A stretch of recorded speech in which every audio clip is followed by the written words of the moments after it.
COMELEC chairman nagpadulong sa evacuation center sa La Carlota City bilang pagpanghanda sa eleksyon sa Mayo 12. Ini ang gintutukan ni Aileen Pedreso. 16,991 kabutante sa Negros Island ang apektado sa paglupok sa Mount Canlaon.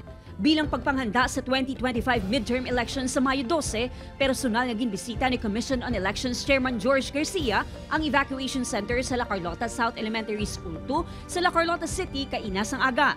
Gintuluan ng mga botante nga naapektuhan sa paglupok sa bulkan sa pagboto gamit ang automated counting machine.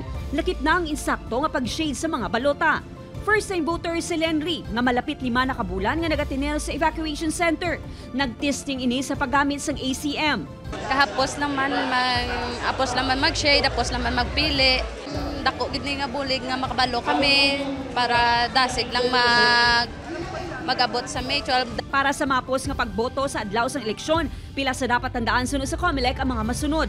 Bago po tayo bumoto sa araw na eleksyon, meron po tayong kodigo. Hindi po mas mabilis ka makakaboto kung meron kang kodigo.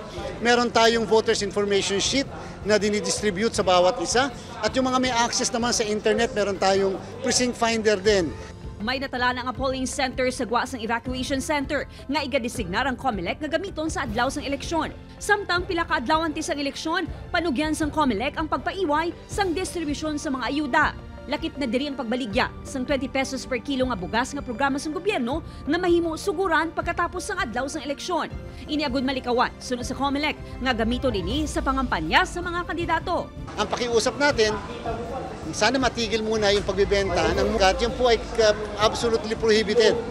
Ang ayuda distribution, anuman po ang pangalan nito, absolutely prohibited. Kahit pa yan ay national government or local government agency. Samtang nagperma sa Memorandum of Agreement ang COMELEC kag Office of the Civil Defense bilang preparasyon pananglitan maglupok liwat ang bulkan sa adlaw sang eleksyon. Upod Geruel Manggoy, Aileen Pedreso, Buwan, Western Visayas.